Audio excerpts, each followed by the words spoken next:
Angah, apa yang sedap sangat Numi tu?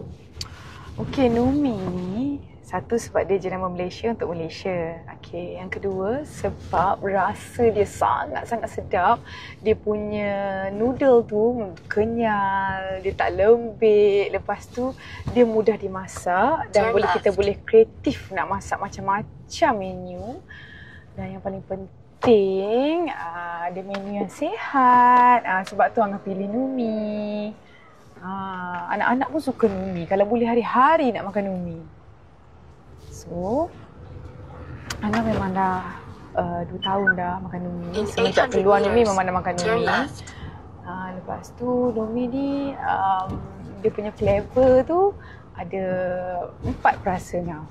Ada goreng, ayam, laksa kari dengan nau tom yum. InsyaAllah kita akan banyakkan